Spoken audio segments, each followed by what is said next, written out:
Fantasy Brewers is probably a game you've never heard of. Now, I believe it's getting released in Essen and it's from Grail Games, and I cover a few Grail games, but this one especially is the one that I want to talk about the most. Now, this game has warts. It has nuances. It has things that I would fix if I could. But that feeling when I played it, the memories I had from that very first game, oh boy, this felt special. This felt like a game that I want to talk to you about. Now, I'm gonna start moving away from these old school reviews. There's a million people who do it. I just don't have that vibe anymore that I want to do that. But I definitely want to tell you stories, and I think Fantasy Brewers is a great example of me telling you a story about a game that I think you need to know about. This one is pretty unique, and I think you're going to really enjoy it. And welcome to Fantasy Brewers, where we're going to be making our own brewery in this fantasy land. Seems pretty simple. Now, this is that beautiful city land, and what we have is the big city walls and 3 city entrances. And thematically, what that is us going into the city, and we're going to be hiring different laborers to come in and work at our brewery. We're going to be getting some animals. Maybe we're going to grow those animals. We might sell them for some profit. We'll get some hops and some peat, which will turn into whiskey and beer. We might get some extensions to grow out our brewery. We might get some different homesteads, which is end game bonus scoring opportunities there. Also some statues, a whole bunch of cool stuff. Now, this is a worker placement game with a very unique mechanic, and that mechanic is us putting out our workers here underneath the 3 gates. And right now, don't worry, it'll click very soon. So you're gonna start off with your small worker. I'm the first player, and I'm just gonna put it in gate A for now. Now, whenever you put out your small worker, you're gonna get a bonus. And for gate A, the bonus is $2 there. So I'll grab that and I'm done. Then we'll go to the next player. They'll put out their small worker. Maybe they wanna go to B. Then maybe this player wants to come here back to A. So that means because it's a queue system, they're gonna come in behind me. Okay, so now it's back to me again. Now I'm onto my medium worker. And this is where it gets quite interesting. I'm gonna put my worker down here in the queue, but because I'm the biggest person in that queue and there's smaller people in front of me, well, they've got to pay me a bit of protection money, or what I like to call the bully tax. So yellow obviously doesn't have to pay because I am yellow, but purple definitely has to pay it. So if purple wants to stay in front of me in the queue, they have to either pay me $1 or jump in behind me. So for now, they're like, yeah, look, we'll pay $1, we'll stay where we are. Done. We'll move on to blue, and blue maybe goes over here, and then purple, well, they'd go over here, and maybe blue said, you know what, I don't want to pay you $1, I'll just jump in behind you in the queue, and done. Back to me and back to my large worker, and you know what, I'm a big bully myself, and maybe I want to come here, and I want both of these people, because they're both smaller than me, to potentially pay me money. And purple, well, they're like, yeah, well, I'm paying a lot of money now, why not? What's another $1 to stay there? Blue, well, they didn't care before, so they're going to jump in behind and not pay $1 and save their money, and done. And then the others would go on and so forth. Here we go. Purple comes over here. Look, I've got 2 smaller workers in front of them. I'm like, you know what, purple? Yeah, you can have my money back. That's fine. And that's the mechanic, back and forth.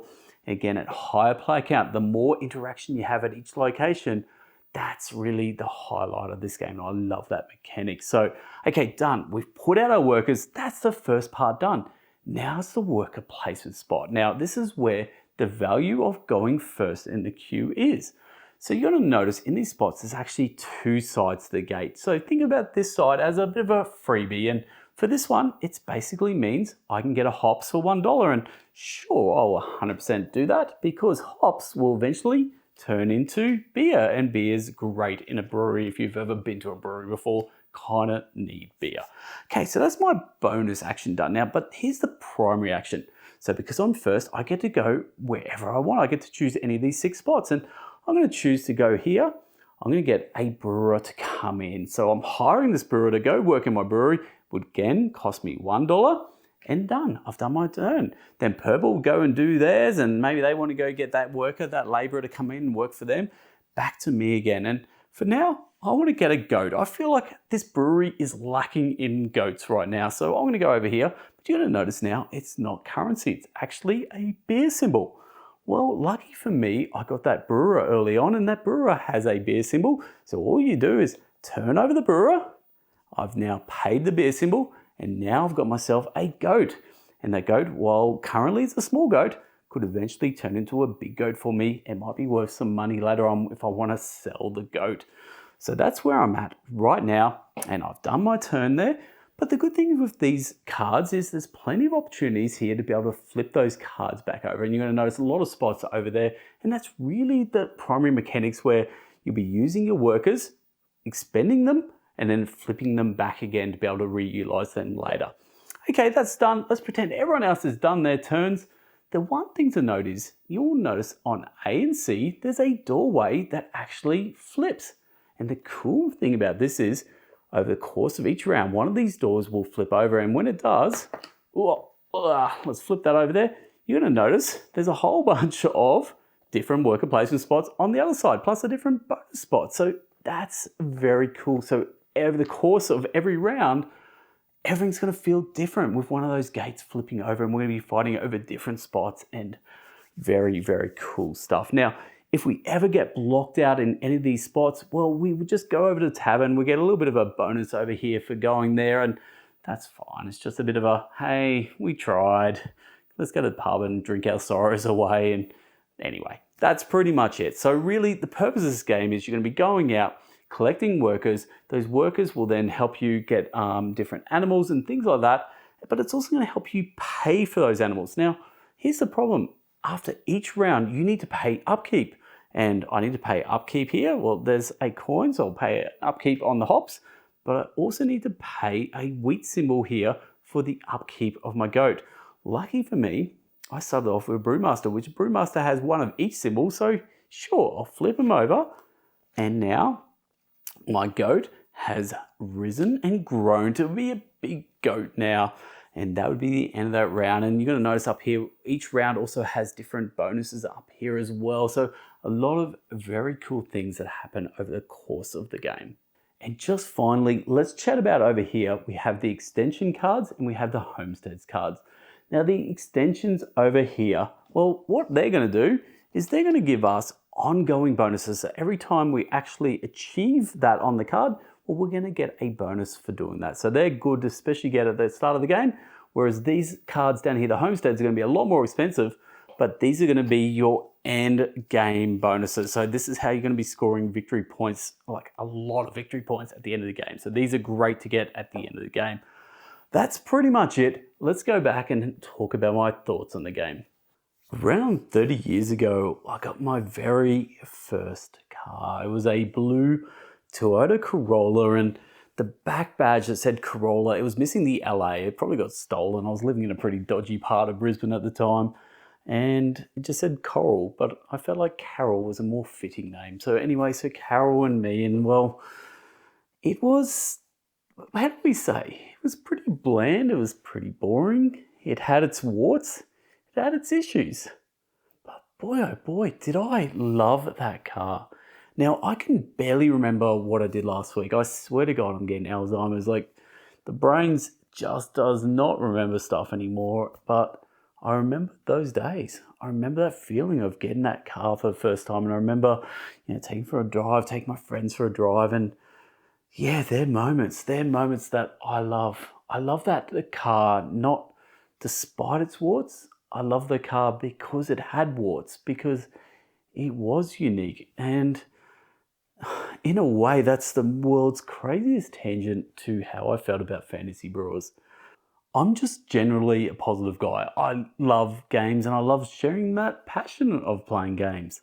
Now, there's a very big distinction between me being passionate and enjoying a game and me truly loving a game. And there's been only a few games this year that I've truly loved, and Fantasy Brewers is one of them. Now, I've had this game for such a long time. I've been sitting on it forever. It's been over there in the corner, and basically I've been waiting for that right time. I've been wanting to play this at 4 players. Now, I've got a games group and I haven't been able to play with them much lately, and I've had to wait until I could play with 4 players and it was my pick.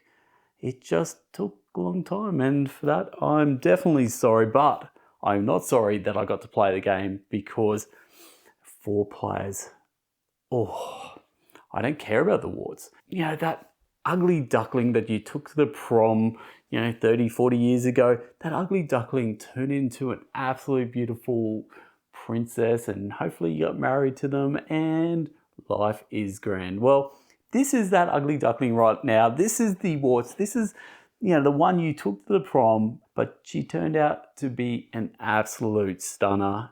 That's what this is to me. And that's a weird old tangent. But let's chat about what are the main things that blew me away. Now, let's start off with, it's these city gates. A, B, and C. This is where 98% of your work's going to be based around this.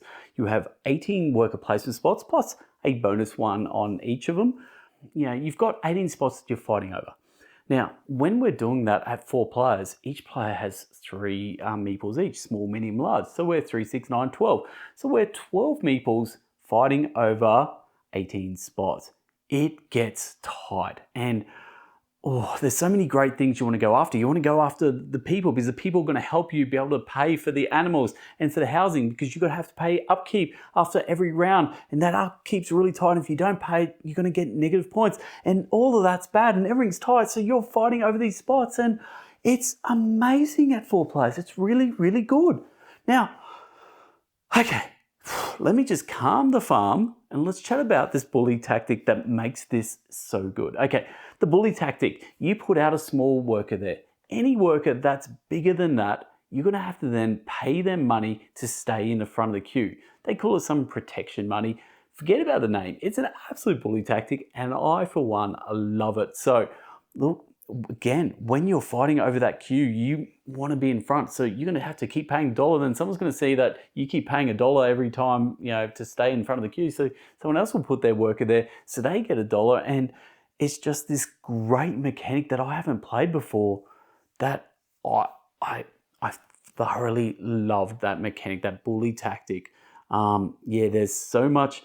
That's where the game is, that fighting each round, to queue your workers up to fight over those 6 worker spots in A, B, or C, respectively. Whew. Okay, the other thing that's really cool, let's just brush off this quickly, is you have these city walls. And every round, you're going to flip one of the city walls over. Let's say I'm flipping over A over here. All of a sudden, as soon as you do that, you have different worker placement spots now and a different bonus as well. And that's cool. So every single round, the worker placement spots are changing. Freaking sweet as bro, loving that. Now, we keep referring back to this, this ugly duckling, this has warts, and this game definitely does have its warts. I don't think this is the fully blown product yet. I'm not sure. Maybe it is, but there's a couple of little things that I would potentially change. So we had here this blue and purple meeple, and I played with a colorblind person and they were really struggling to tell them apart. So we ended up having to put one of them face up and one of them lying down, and that's how they could tell them apart. Little things like that, pretty easy fixes. Also, some of the iconography is difficult to see at 4 players when you're around a big table, and often, I'm getting a bit blind because, the old eyes don't work anywhere near as good now. But things like the cows and the goats look very similar, and the 3 workers, they kind of blend into each other as well. So they're kind of hard to tell which one you're fighting over a little bit. So you got to really have a look. And those little things, again, not deal breakers, just little warts. And they're little warts you end up just loving and working around, and it's no problems. But the biggest wart of all was the tavern. The tavern is almost a missed opportunity. Now, like I said, 98% of your work is around the city gates. So what happens to this big, beautiful tavern over here? Well, it's an afterthought. You basically, in a 4-player game, the only time you ever really go there is when you're fighting over a spot and someone takes the exact work placement spot that you want to go to. And you're like, oh, stuff it, I'll just go to the tavern and get something. I kind of wish there was just a little bit, something more with the tavern. I don't know what.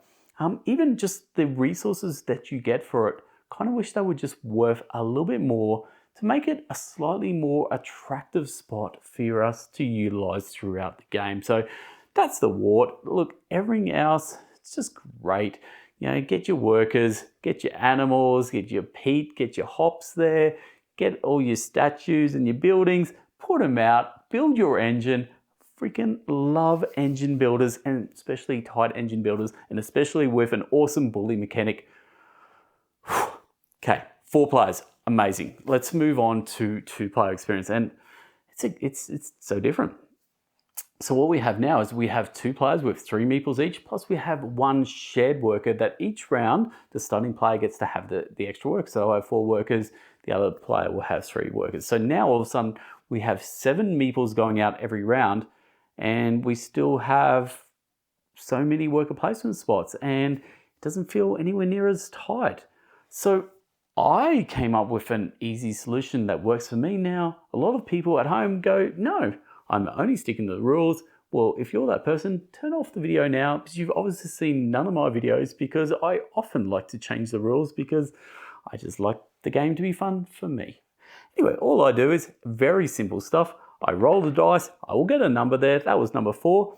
I go down to number 4 and I block out number 4 spot on each A, B, and C. And all of a sudden now that spot's less. So that's 1 less spot. So all of a sudden, instead of fighting over 18 spots, we're now fighting over 15. You could even do it twice for 2 players. And now all of a sudden you're fighting over 12 spots. And obviously because you're just rolling a dice each round, those numbers are going to change, and it's going to add that luck and variability to the game and just makes everything so much tighter. That's what I want. Is I want to have that same feeling at 4 players as 2 players and 3 players. And so just a simple hoax hack works for me, may work for you, may not work for you, doesn't really matter. It's just an option, and that's what I do on my videos. So there we go. Look, that is all I want to talk about. There is so much to love about this ugly duckling. She is so beautiful inside, and she's grown up to be one of my favorite games, and I cannot wait to get this table again. I really want to play this again at 4 players. That's hard for me to try and get that happening. It's not really a family game yet, so my kids are, I reckon, too young for this. It's still only light to medium weight, but my kids is, give me a couple more years, get the kids a bit older. I reckon we'll be playing this a hell of a lot. So look, slightly different video, less of a review, just more of me yabbering on. But at the end of the day, all you want to know is, how did I feel when I was playing Fantasy Brewers? So there we go. That's all I've got. I'm Hoax. This is a Bangers project. Till next time, laters.